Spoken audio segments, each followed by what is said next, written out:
administration is the Central Command Center. This is where all of the guests will first be greeted by the hotel staff and administration. And usually behind the front office is the administrative offices. This is where the front end manager would be, the assistant GM, and all of the rooms division director of operations staff would be. So some of the things that we discuss on the front end is the guest pre-arrival. So part of the front end would be rooms reservation. We discussed the other day that there are many ways with modern computers and technology that people can book or reserve a room. There are many different platforms that can be used through social media, which are managed by the revenue manager. And the revenue manager, we said, is either on property, or they could even be on a call center where they do management for more than one property for a chain of hotel properties. So that's pre-arrival. Arrival is when the guests check in and they meet the front desk administrator. Many times arrival now with the software and the frequent traveler programs, a guest can log in through their phone app. I'm a frequent traveler with Marriott and Hilton, so I can book my room, reserve it, and actually get my room key through my app. And the room key is through your Android or your iPhone through Apple, and you simply, it's a green swipe card that you swipe on the electronic device that's on your room. So once the guest arrives, they check into the room. In the modern technology with all the software, the television is already preset welcoming the guests, stating their name. And as I said the other day during lecture, many times it has all of your shows programmed, Netflix, Prime, Hulu.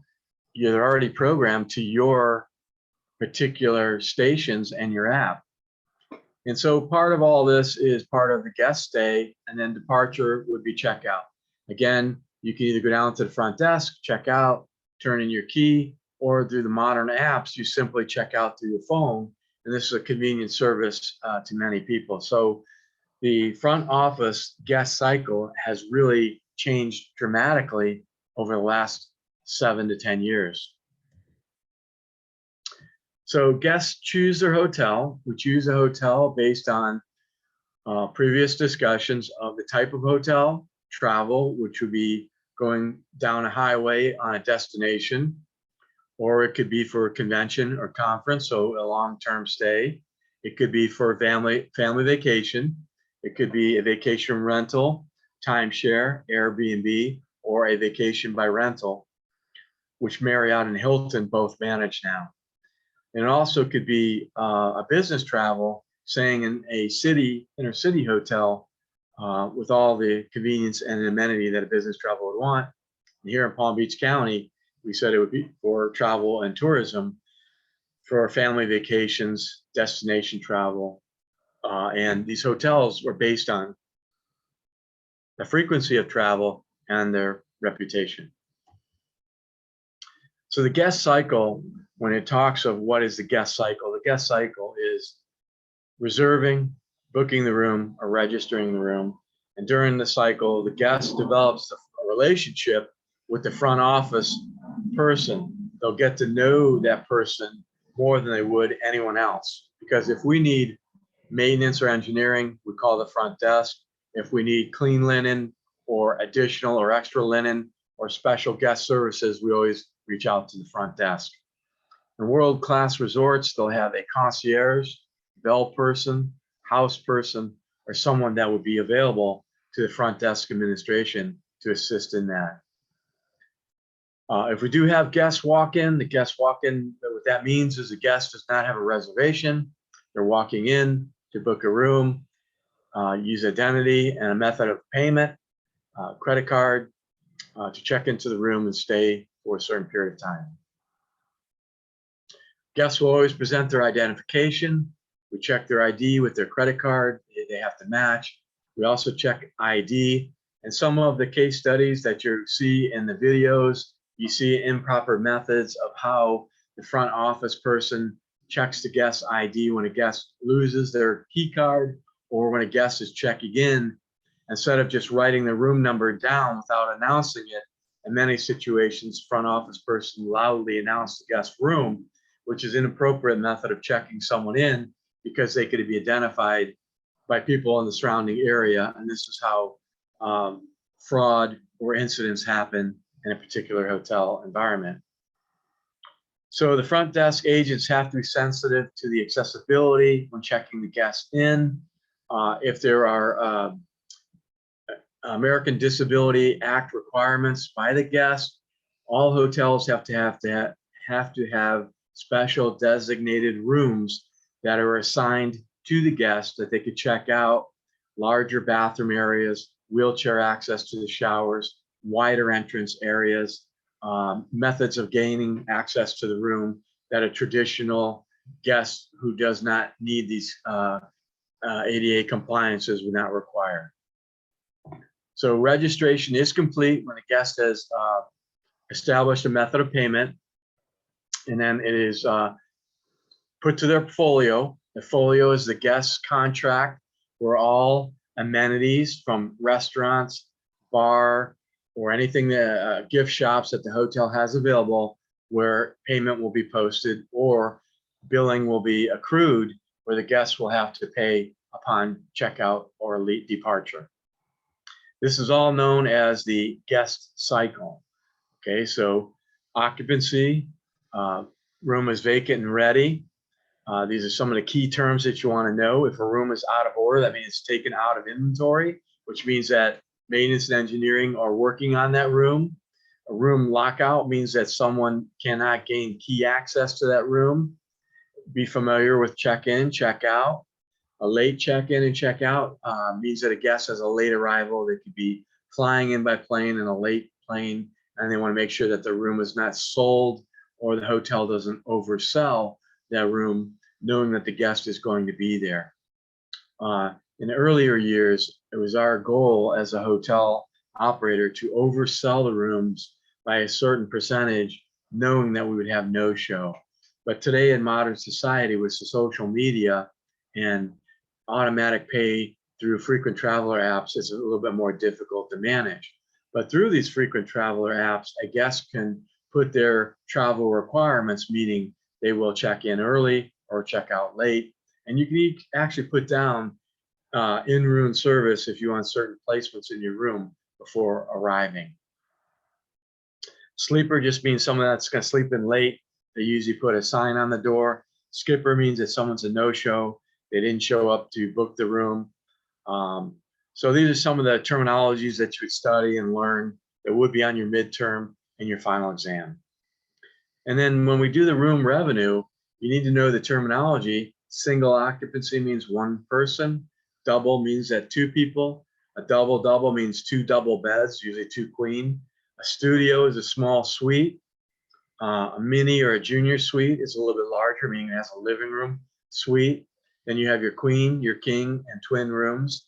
Not many hotels have twin rooms anymore, unless they're family travel, like on Disney properties where they would have an adjoining twin room with bunk beds for children. Adjacent rooms, those are rooms that can be booked together, and they have the room in the middle with the door lock and key that can be opened if you have a large family or a family member that has special needs that need to be near you. And that's what they mean by adjoining rooms. Adjacent rooms, a room next door. Connecting rooms are two rooms that are together.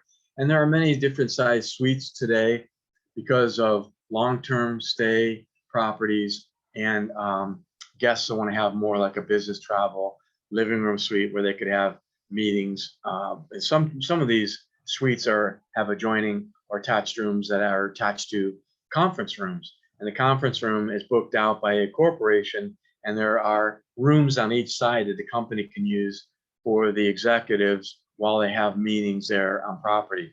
You'll notice this in many hotels. If any of you travel and you've traveled to the Philadelphia airport, you notice the Marriott Hotel is actually part of the Philadelphia airport.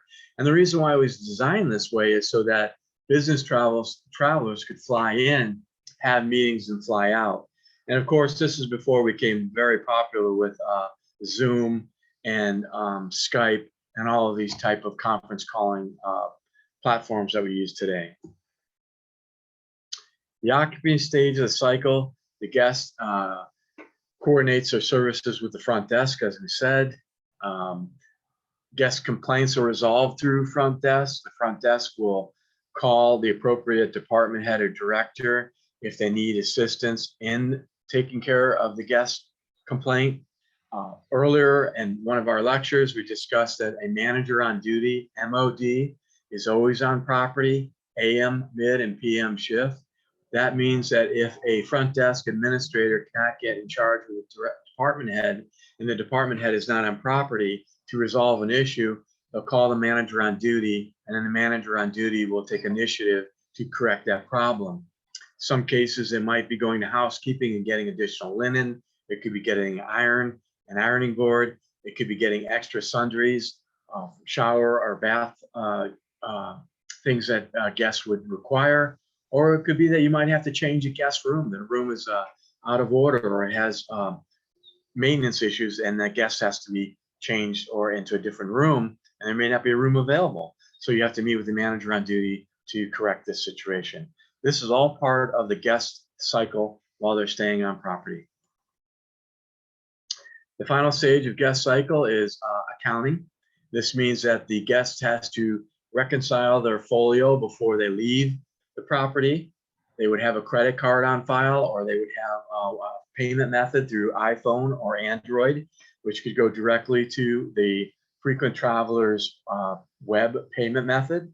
So the folio has to be rectified before they leave the property, and this is the final stage of the guest cycle, checking out. With the modern software and technology, you do not have to go to the front desk and check out anymore. You can check out through your television or your app on your frequent traveler on your phone. So Bonvoy is what Marriott use, and then Hilton has their own app. I simply click on the app and I go in, and it'll say, here is your travel, checking out, date and time, or give me the city and the property that I'm staying in. And then it reconciles to my credit card, and then I automatically get emailed a receipt of my stay, and I can do that while I'm leaving the property, while I'm on the property, or driving on my way off the property. Once the guest checks out, the front office will automatically go to the guest folio, and it's reconciled by the night auditor, as we said in one of our previous class talks. And then accounting will account and post this to the appropriate budget line item, front office or rooms division, revenue, sales, so that the department director on a daily basis can review their revenue and their expenses to make sure that they are on point with budget.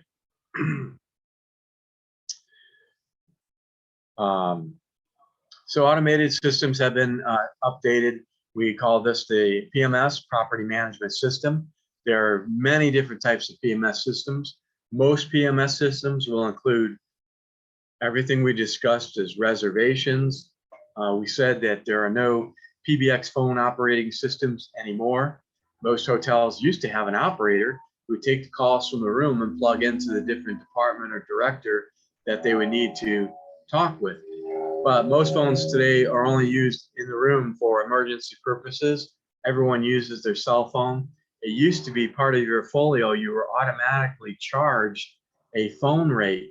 If you stayed in an inner city, Philadelphia, Boston, Miami, Orlando, you were automatically billed a phone charge on your phone. You'll notice today that that no longer happens. Okay, so when you work for a company, you will be trained under their reservation systems, and it's part of the property management system. Most companies use an IBM software system that works with the hardware system. There are different pieces of that software system that each person would use: front desk, reservations, the back office, your revenue manager, and even some of your accounting people will have different systems, part of the property management system. Okay, we talked about the guest arrival. We discussed online payment methods. Data is considered to be private property. You don't share this data. One of the biggest concerns that we discuss in security and safety management is hacking. Just like many major corporations that are getting hacked today, and some of the accounting systems at colleges and universities, hotel properties are being hacked, their reservation systems and their accounting systems. So identity theft and fraud is a major issue in hotel operations. So we will discuss that a little bit further when we talk more about safety and security in hotels. Okay, the data must be secure, it must be safe, must be out of sight of other guests so they can't see over the shoulder of the front desk operations person who's checking the guest in. And all hotel interact with front office systems, point of sales, which we discussed. Point of sales is the property revenue, terminals, and all of the outlets, restaurants, bars, convenience stores, gift shops, anything that has a point of sales or revenue. This is where your cashier will total up the guest cost, post it, and it'll post to the portfolio of the guests. Even if it's paid, it'll show where they purchased the item and how it was paid, whether it was direct billed and reconciled on the folio, or if it was paid by credit card, it'll still post on the folio of the guest, unless it's just a different payment method or credit card outside of the one posted on the folio at check-in. So there are various workstations around the property. Now we use iPads. iPads are used all over property.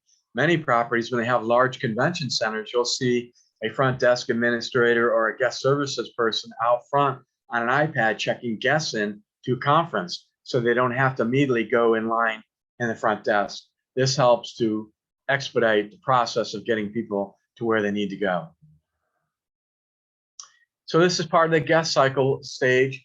Most convention centers also will do the same at checkout.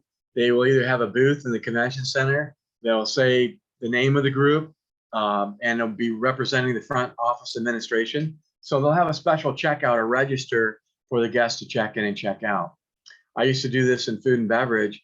If a guest needed sundries or particular items, we would set up a C-store convenience store near the conference or the convention center with a touchpad point of sale system, so the guests didn't have to go all the way to the other side of the hotel to get something they needed when they needed it in the convention center. So you can set up many of these different things, just like we would set up small little sandwich or cookie stations where guests could purchase while they were at a banquet or conference out in the hallway, or a coffee station, anything that was considered a cash expense that wasn't part of the conference or planned by the event planner. It's very easy and accessible to set up today with iPads that talk to the point of sales and the PMS, property management system. So again, pre-arrival, reservation files, all of this is kept electronically today. There's no hard copies or no size index cards in a file anywhere. Everything is electronic. Confirmation of reservation, confirmation number. Guest folio means this is the guest master bill, which is managed by the front office and the night auditor. Voucher or any charges, no longer are there any paper vouchers anymore. All transactions are posted on the guest folio if the guest does a room charge. And you can charge anything on property. These large resorts now will give you a separate identity card or a separate card identifying that you are a guest on property and you have access to charge on property. Some areas, it might be a fob that you wear around your wrist, and as you're on the property, that determines that that's your guest folio by a number or your where you work or stay on property. Arrival, registration records, credit card. Now we can pay by iPhone or Android app. Guest folio. All these are terminologies that you need to know for your midterm or your final exam. So front desk administration. Most functions are performed at the front desk. Guest registers, requests information, service. The concierge, bellman, and bellhop are all located in the front desk area. Any guest complaints, settle account, check in and check out are part of the guest cycle, maintained by the front office administration. They're located in a convenient area where the guests can see, usually in the lobby area where the guest walks right in. Some hotels have more than one, depending on their size. And as I said, large convention centers will have kiosks where we set up special check-in. If you travel to Las Vegas, you actually have check-in at the airport. If you want to stay at one of these large casinos, you can go right to their special kiosk and check in, and they'll have transportation. You check in, get on the transportation, they take you right to the hotel and get you right to the casino floor and get a drink in your hand and get you gambling right away. And that's part of all their business practice.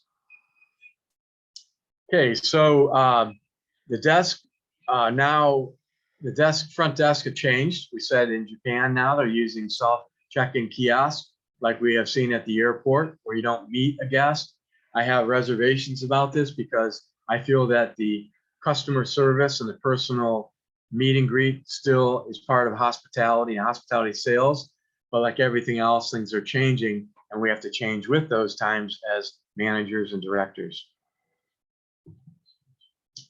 So we no longer do billing or direct bill or voice call. So we all have our own cell phones now. So a lot of this is moot point. PBX systems are no longer used. Those were actually where you plug in and plug out, like the old phone call areas. We used to have those in hotels. Okay. Switchboards are no longer needed or required. This is outdated information. Okay. Call accounting systems. So we used to have an accounting on your folio. It'd show all your phone calls where you called in, called out. Long distance was charged more. Conference calls were charged more. You automatically got a charge in some of the cities for phone use, which is no longer done. It's not on a folio because we all have our cell phones. Guest room phones now, they're still in the room, mostly for emergencies or direct calls to the front desk.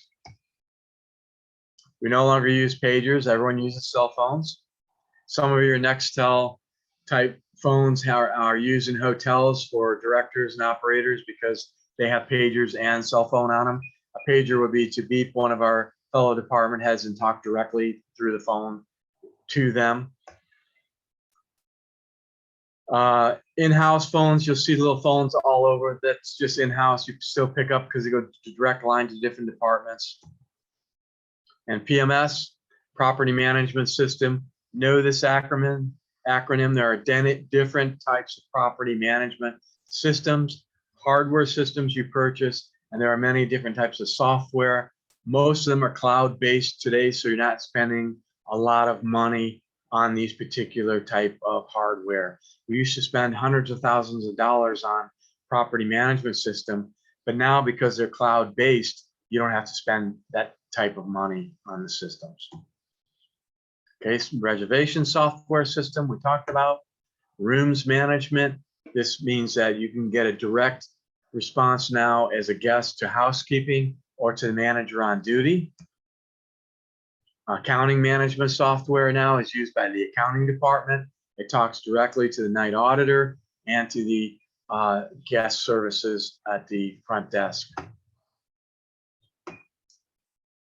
And we have interface software that through the property management system, all software interfaces with the point of sales and with the property management systems. Now, Marriott uses their own particular software system. And if you work for a Marriott property, even if it's a franchise, and you're a director or a department head, they'll send you to Bethesda, Maryland, where you have to go through an intense software training and course. Especially if you're in sales or catering sales, they have a really intense platform that they use. Everything's automated.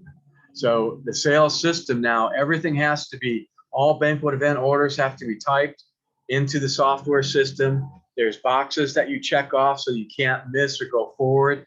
There's check-off lists like in banquets. They'll ask you the type of service, if it's a buffet, if it's plated. Beverage management, it'll ask you if it's a cash bar, open bar, how long it is. You can't go through the sales process without answering questions in the software platform. Now with Bitcoin and all these new payment methods, you're going to see different methods of payment that's starting to be implemented into travel worldwide.